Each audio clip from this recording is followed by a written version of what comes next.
racing towards the stage now to give some insight into this conversation. So Dan and Owen, welcome to the stage.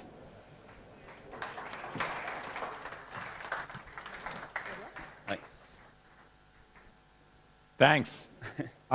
Don't leave. Come back. I'm gonna drop some gems. All right. So far, before I start, I just want to say, how many people in the audience hold crypto in their wallets? Raise your hand. Okay, a couple. How many have ever swapped on Uni or Pancake or Sushi Swap? None. One.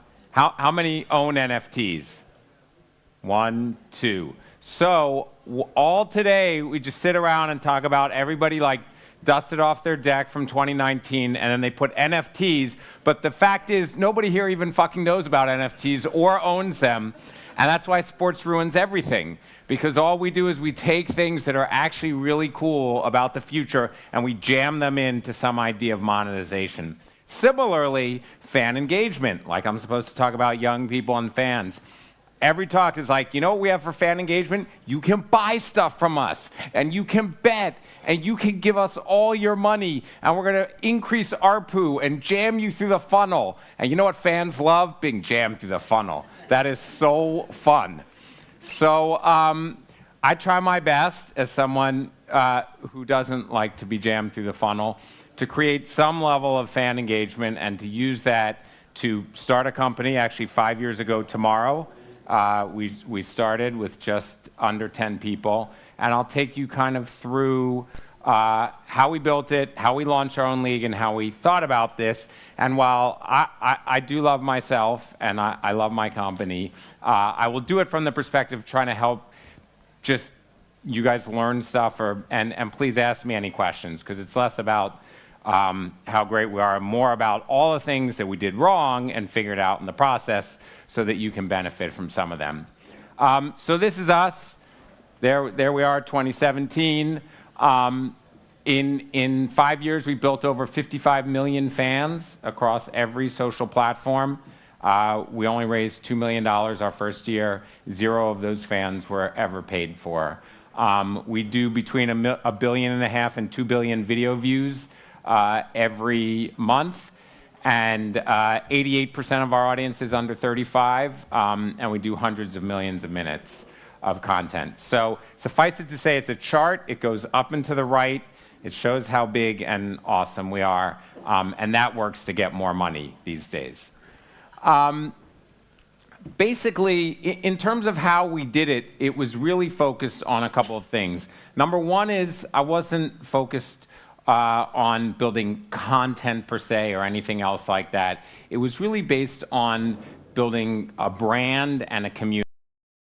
Street marketing. And the other thing was we created a brand. So if I wear a shirt that says Overtime and I go through the airport, people will say to me, they'll go like this, making an O with their hand. They'll say, shout out to Overtime. Those are all things that we created in this effort to essentially make culture. And doing so, just like being a fan of a sports team, it gives you a collective thing that you believe in. They understand that our positioning is their sports kind of platform and network, and so forth. And now we have apparel. We do millions of dollars. People buy shirts that say Overtime on them. Pretty sure they don't buy shirts that say ESPN or Sky on them, as best as I can. Talent, people, all of those types of things. So a lot of that is programming. So we also do a lot of long-form programming, but we do a ton of different short-form programming. And these are kind of an example of this on all the platforms. If you don't know what we cover, we have 0 pro sports rights, aside from our own pro sport that we launched. We started essentially by covering, the best players in American football and basketball, and even in gaming, who were about to be pro, right before they were popular, when they were kind of unfettered. And that's something that is more uniquely American. I've tried many times to get into soccer academies here to cover people and have not been successful. But the idea in the very beginning, and you see a lot of young faces here, is that if you want the young fan, it wasn't very hard to understand. You got to show them somebody who looks like them. The young fan, they love Tom Brady, LeBron James, but those people aren't like them. They want to see people who are like them.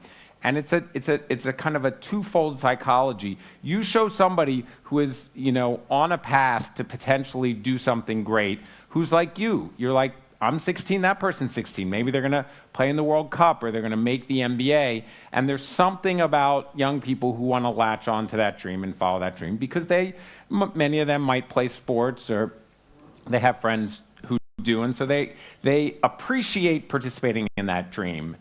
And then all of a sudden you realize, like you as a fan of that, you're not going to make it. You're not going to become a professional. You're not going to do anything else like that.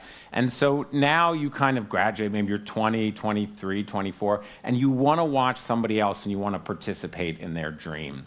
And you want to be that person when they walk across the stage in a draft or in the Olympics or anyone else, and everyone's like, who's that? You're like, I've been watching them for 3 years on overtime. It's very similar in music and film and other parts of culture. There's a huge amount of people who want to be in it from the beginning and have that kind of unfettered access. And we always focus on covering kind of every aspect of what they do.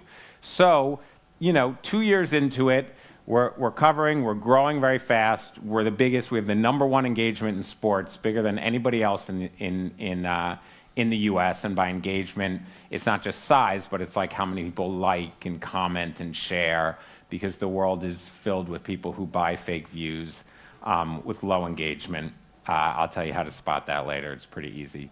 And we were like, and I remember there was a point at which a friend of mine texted me and he said, I'm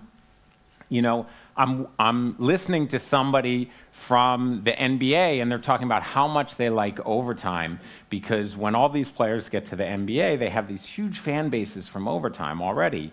And I was like, well, that makes a lot of